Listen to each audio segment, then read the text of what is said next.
Bună, dragii mei! Bine ați venit la Taroterapia! Avem o nouă citire interactivă.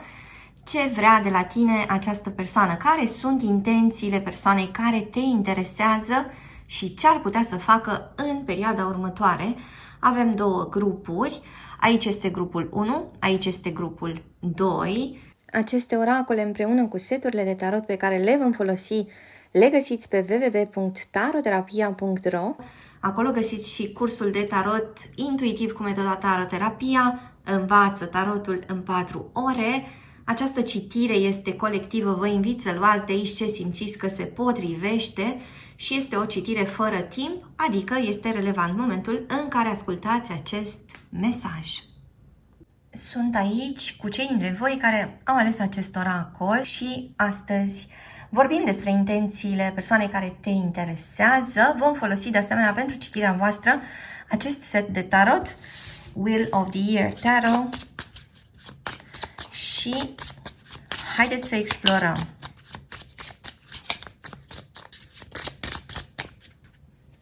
Mai întâi cu ajutorul acestui oracol.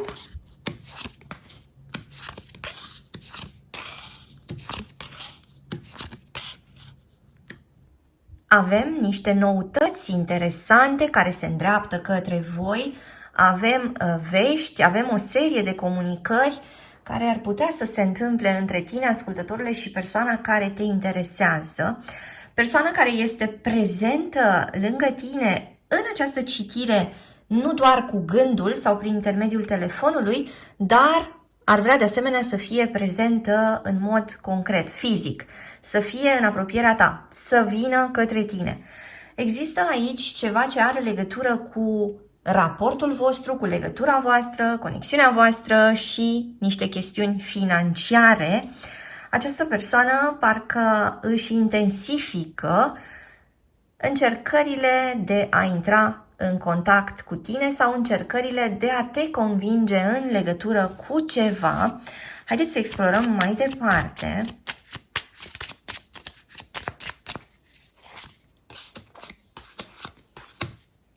Iată pe cineva din Săgetător sau dintr-un semn de foc, care interacționează cu cineva dintr-un semn de aer. Cineva care se pune în mișcare. Roata norocului vorbește de asemenea despre o schimbare și despre mișcare continuă. Avem aici ceva ce această persoană ar vrea să-ți aducă, ascultătorule. Și spuneam la început că ar vrea să vină cu niște noutăți, da? Că vine cu niște vești, că te anunță direct, iată, în legătură cu niște lucruri pe care tu le așteptai. Această persoană se uită către ceea ce ar putea să se întâmple între voi doi în perioada următoare și ar vrea să mute discuția cu tine într-un plan concret, într-un plan practic, de ca și cum această persoană ți-ar da de înțeles, ascultătorule, că dorește să facă niște pași serioși în legătură cu angajamentul dintre voi doi. De ca și cum nu ar vrea să mai țină conexiunea voastră doar la nivelul unor simple comunicări sau nu mai vrea să țină conexiunea la distanță, în cazul în care sunteți la distanță, sau pentru cei dintre voi aflați la început, ar vrea să iasă din perioada de tatonări, de flirt, de testare inițială și să meargă cumva către faza ulterioară a poveștii voastre și mă întreb cum rezonează cu voi. Mai observ aici o conexiune dintre un semn de pământ și un semn de aer sau o conexiune dintre două semne de apă. Vorbim despre persoane care sunt născute pe date care conțin cifra 4, cifra 6, cifra 3, cifra 5, cifra 1 sau, de asemenea, cifra 7. Această persoană face pași în perioada următoare și îți va da de înțeles că intențiile sale devin mai serioase. Explorăm în continuare.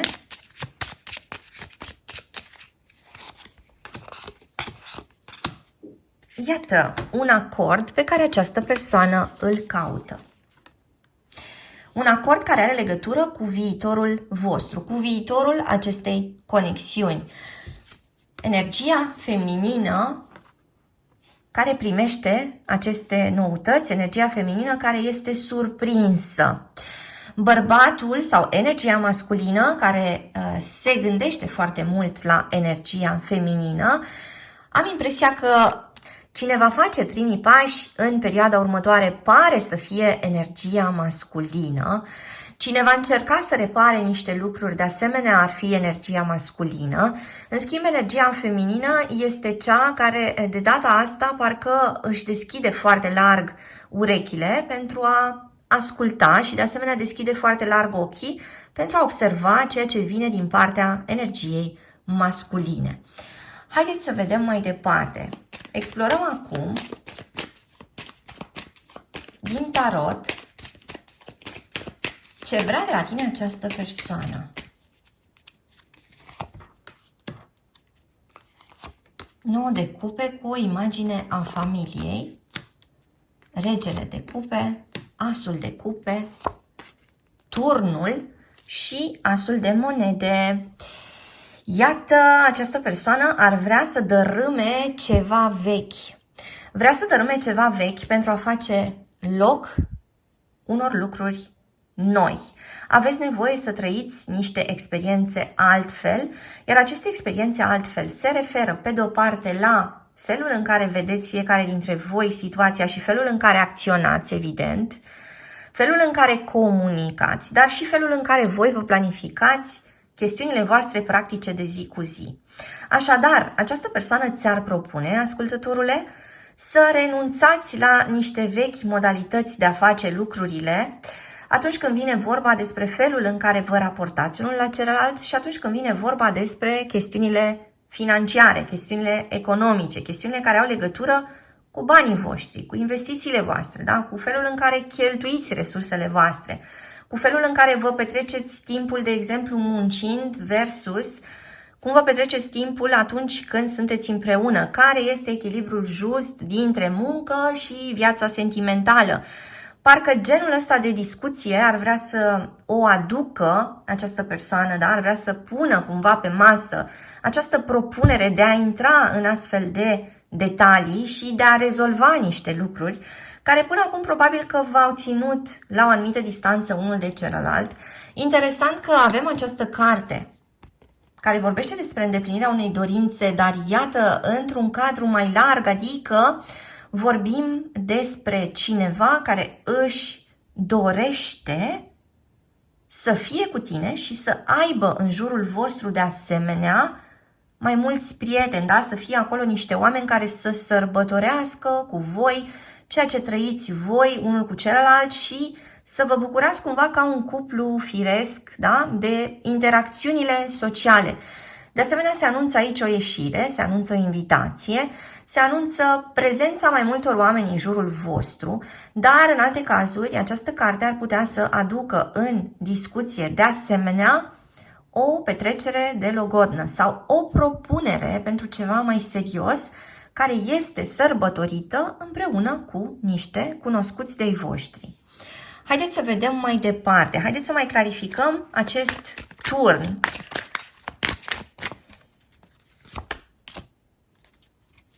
Justiția, îndrăgostiții, 4 de săbii, diavolul și de asemenea, iată, Marea Preoteasă răsturnată. Aici vor fi scoase la suprafață niște adevăruri care fuseseră tăinuite o perioadă îndelungată. Justiția, împreună cu acești îndrăgostiți, ar putea vorbi despre a face alegerea justă în dragoste, a merge pe calea inimii, a îmbina foarte frumos rațiunea, logica în relație cu ceea ce simțiți unul față de celălalt. Parcă avem niște promisiuni reînnoite sau parcă avem o sudare a acestei relații, avem o solidificare a raporturilor dintre voi și aveam de asemenea această carte, da, iată, la început, care practic susține aceeași idee. Aici cineva care consideră că a greșit probabil că își va cere iertare.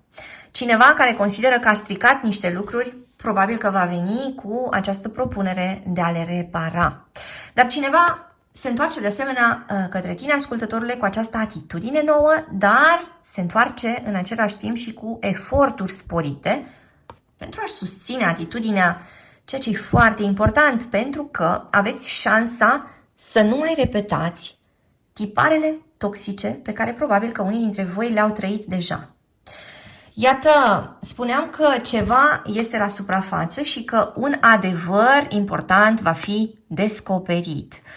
Așadar, nu mai rămân lucruri ascunse între voi, nu mai rămâne acea zonă de lucrurile astea sunt ale mele și tu nu ai acces la ele. Ceea ce se oprește, ceea ce este pus pe pauză, da? Este taman această energie care vă ținea departe de adevărul vostru fundamental.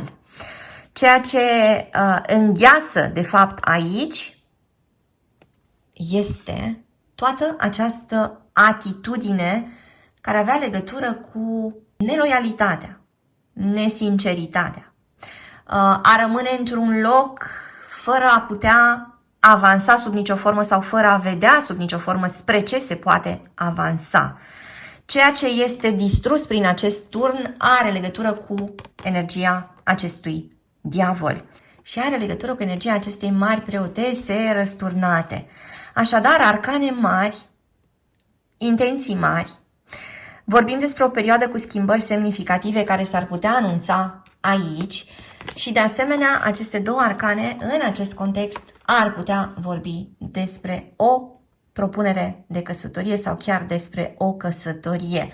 Un cuplu care își regăsește niște comori foarte prețioase, un cuplu care părea să fie măcinat de aceleași vechi conflicte sau un cuplu care părea să nu poată avansa și care, în perioada următoare, capătă niște șanse frumoase pentru a putea evolua și pentru a se putea întoarce, de fapt, cu multă atenție, cu grijă și cu dragoste în prezent, dar și cu posibilitatea de a privi către viitor, unul cu celălalt. Așadar, intențiile acestei persoane au legătură cu o revenire în forță, au legătură cu a fi împreună, dar a fi împreună într-un mod care are foarte mult sens pentru amândoi. De asemenea, îndrăgostiții vorbesc despre reciprocitate în iubire, la fel de bine cum această justiție echilibrează lucrurile, da? Și nu mai suntem într-un raport cu forțe inegale sau un raport în care unul dintre parteneri insistă pe ceva anume, da? Aduce, dăruiește, se implică, cheltuie tot felul de resurse, mai ales afective, da? Și celălalt partener fie primește pe jumătate, fie chiar refuză să mai primească ceva. Se schimbă această dinamică dintre voi. Haideți să vedem mai departe ce putem afla. Iată, confuzia din energia lunii este înlocuită cu o viziune clară. Viziunea clară este adusă prin intermediul acestor două energii, regina și regele de săbii. Ce văd aici se referă la două persoane inteligente, la două persoane care vor relua dialogul, la două persoane care vor reuși să puncteze ceea ce se întâmplă între voi doi și mai simt de asemenea că există o onestitate mult mai mare. Există această atitudine de a lăsa adevărul să intre în scenă pentru că adevărul poate să vindece anumite aspecte dintre voi doi. Așadar, un cuplu care inițial pare să fie cam încruntat, da? Ambele persoane cam încruntate, cam îngrijorate, cam cu prea multe lucruri de spus, dar de asemenea o atitudine care ajută la a deschide larg porțile către ceea ce se anunță aici, și anume uniune, împăcare, o relație serioasă și a discuta unul cu celălalt despre ceea ce urmează să se întâmple între voi doi. Opinii comune, planuri comune și șanse mari să faceți ceva constructiv pentru amândoi. Îți mulțumesc că ai fost cu mine astăzi, te aștept și data viitoare. Între timp, hai pe www.taroterapia.ro. Găsești aici cursuri de tarot cu metoda taroterapia, citiri personalizate, seturi de tarot, oracole, cărți și alte surprize. Dă un like, lasă un comentariu și abonează-te la acest canal dacă ți-a plăcut acest video, iar până data viitoare să ai grijă de tine! Sunt aici cu grupul 2, cu cei dintre voi care au ales acest oracol. Vom folosi de asemenea pentru citirea voastră tarotul viceversa. Explorăm împreună ce vrea de la tine acum această persoană, ce ar putea să facă în perioada următoare în privința ta.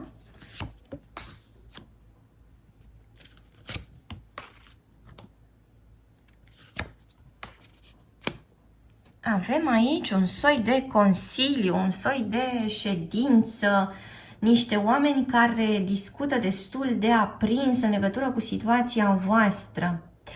Această persoană s-ar putea să ceară sfatul unor oameni din jurul său în legătură cu niște chestiuni de ale voastre. S-ar putea să povestească ceva ce s-a întâmplat între voi și s-ar putea să ceară niște opinii celor din jurul său.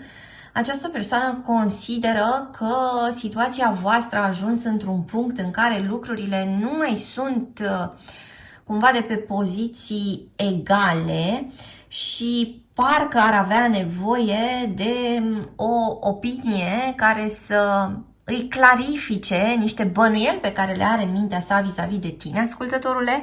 Mă întreb cum rezonează. Haideți să vedem mai departe. Până acum apare o conexiune dintre un semn de apă și un semn de pământ sau o conexiune dintre un semn de foc și un semn de pământ sau dintre două persoane într-un semn de foc. Ce vrea de la tine această persoană?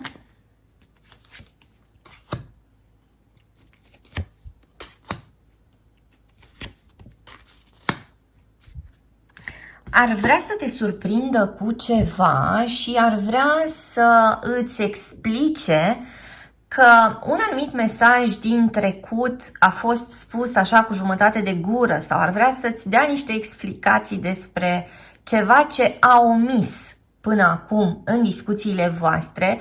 Interesant că această persoană te percepe ca fiind cumva întors sau întoarsă cu susul în jos.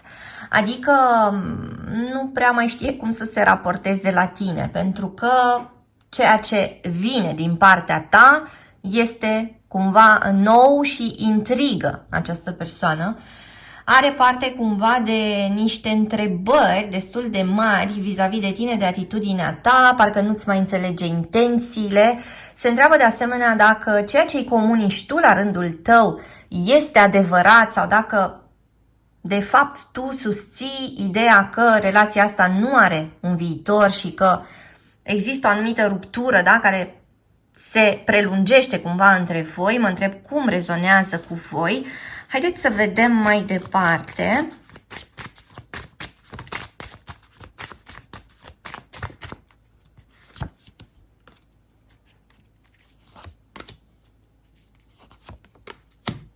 Această persoană se simte inconfortabil. Există o concluzie la care nu s-a ajuns între voi. Așadar, avem aici ambiția acestei persoane de a clarifica ceva cu tine, ascultătorule. Vorbim despre cineva în Scorpion sau cineva într-un semn de apă sau, de asemenea, cineva într-un semn de aer care poate insista în perioada următoare să ajungeți la niște concluzii. Pare că situația voastră e cumva rămasă în aer. Acestei persoane nu-i convine ceva anume. Cred că nu-i convine felul în care tu o percepi. Cred că nu-i convine ceva ce ai spus. S-ar putea să se simtă cumva pus la zid sau pusă la zid. S-ar putea să se simtă această persoană nedreptățită. S-ar putea să îți spună că nici măcar nu ai ascultat până la capăt tot ce avea de spus sau că ai luat deciziile de unul singur sau de una singură. Haideți să explorăm mai departe ce vrea de la tine acum această persoană.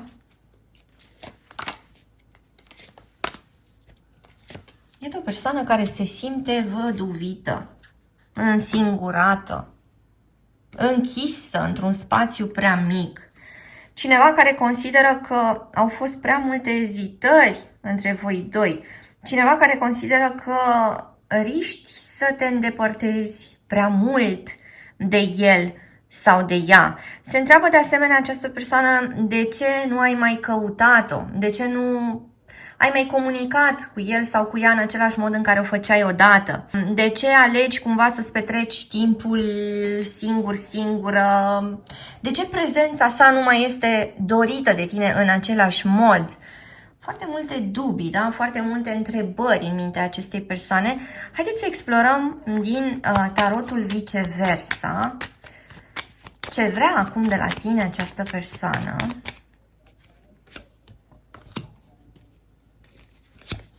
Ar vrea să-i faci ceva loc în viața ta, iată și arcana judecății. Ar vrea să creezi acel spațiu în care el sau ea este primită. Ar vrea să nu îți mai vezi de treaba ta și să-ți vezi de lucrurile tale de unul singur sau de una singură. Ar vrea cumva să recreeze ideea asta de împreună. Mai simt aici că persoana asta ți-ar spune că este greu cu situația actuală și că nu înțelege încotro merge, nu vede foarte bine spre ce se îndreaptă, că are prea multe poveri pe care le duce zi de zi. Această persoană încearcă să-ți dea de înțeles că lucrurile nu sunt grozave pentru el sau pentru ea și că drumul ăsta pe care l-are de făcut în condițiile actuale este prea dificil. Haideți să vedem pe partea cealaltă a acestei arcane. Iată cineva aproape împietrit.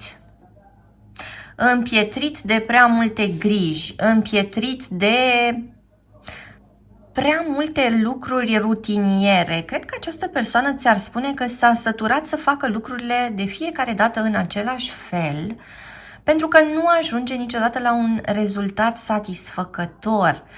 Simte că ceva a fost împietrit între voi sau cumva lăsat în spate, deși nu și-a dorit acest lucru. Sau ți-ar mai spune această persoană că la un moment dat și-a înghețat sentimentele. A fost nevoie să le împingă undeva departe, a fost nevoie să le lase undeva într-un colț. S-a aruncat în muncă și în tot felul de activități zilnice ca să uite de o anumită durere, să uite de o anumită suferință. Această persoană ți-ar povesti de asemenea că există ceva din trecutul său care, nefiind încă rezolvat, aduce un soi de nor, aduce o umbră asupra poveștii voastre.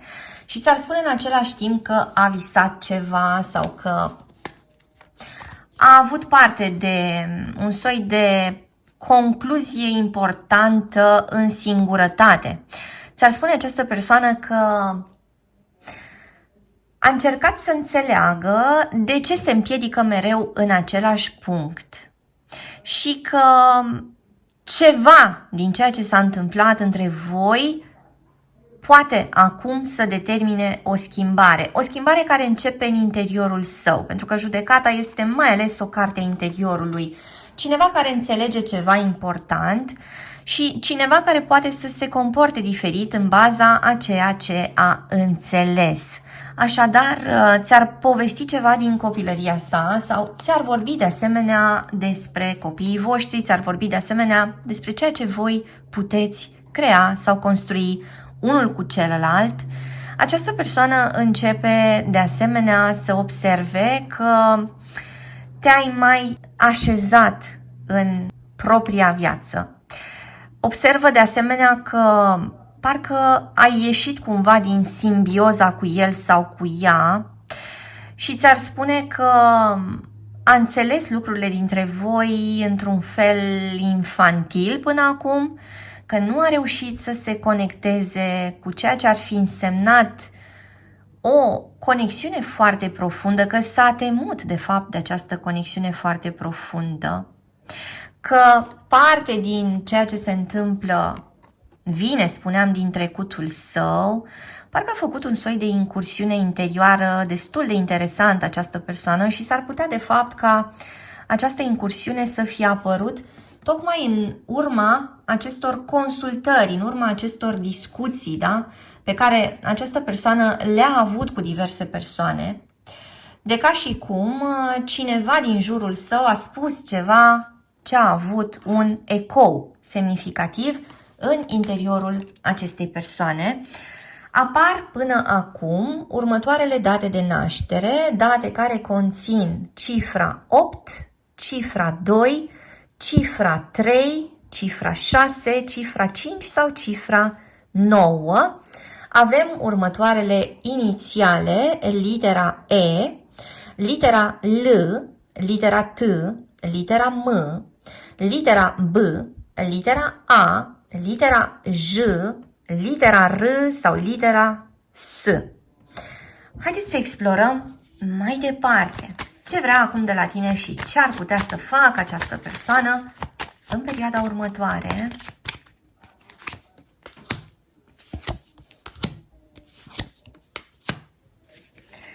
Iată energia cuiva care s-a tot ascuns, energia cuiva care a tot fugit, energia cuiva care a fugit de explicații, a fugit de adevăr, energia cuiva care se transformă.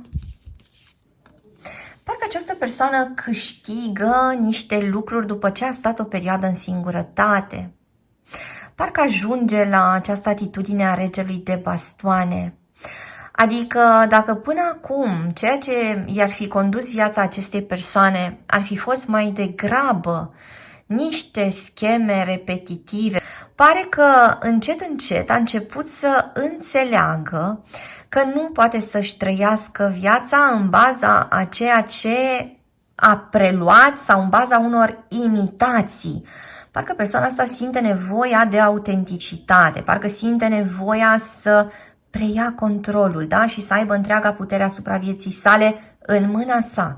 Parcă nu mai vrea să se lase pradă impulsurilor de a se furișa, de a fura lucruri de la sine însuși sau de la sine însăși.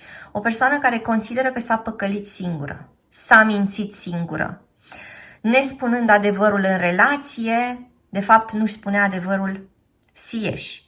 Sărăcind relația, de fapt s-a sărăcit pe sine. Neexprimând lucruri în relație, de fapt nu reușea să exprime lucruri față de sine. Așadar, cumva înțelege că problema e ceva mai profundă și că are legătură cu el, cu ea în mod direct. Parcă nu-ți mai aruncă ție, nu-ți mai pasează ție responsabilitatea, ascultătorule. Parcă simt că această persoană ar vrea să-și modeleze într-un mod diferit viitorul și atunci are nevoie de o perioadă de reflexie, da? Se așează și se gândește la ceea ce urmează, ce aș putea să fac diferit. Haideți să vedem mai departe. Iată un 2 de cupe. Pajul de cupe și acest cavaler de monede. Vorbim despre cineva care pentru a se prezenta în această conexiune, în această relație cu niște aporturi valoroase, are nevoie să găsească pacea și uniunea în primul rând în interiorul său. Are nevoie de această alchimie, are nevoie de această nuntă interioară înainte de a se uni cu tine, ascultătorule. Are șanse, de asemenea, să se deschidă din punct de vedere emoțional în perioada următoare, deși s-ar putea să o facă într-un ritm destul de lent, pentru că vorbim despre acest cavaler de monede. Totuși, există aici premise în această persoană să poată să vină către adevărul său și să vină de asemenea către adevărul vostru relațional, să se raporteze diferit la ceea ce aveți voi în perioada următoare. Îți mulțumesc că ai fost cu mine astăzi, te aștept și data viitoare. Între timp, hai pe www.taroterapia.ro. Găsești aici cursuri de tarot cu metoda taroterapia, citiri personalizate, seturi de tarot, oracole, cărți și alte surprize. Dă un like, lasă un comentariu și abonează-te la acest canal dacă ți-a plăcut acest video, iar până data viitoare, să ai grijă de tine!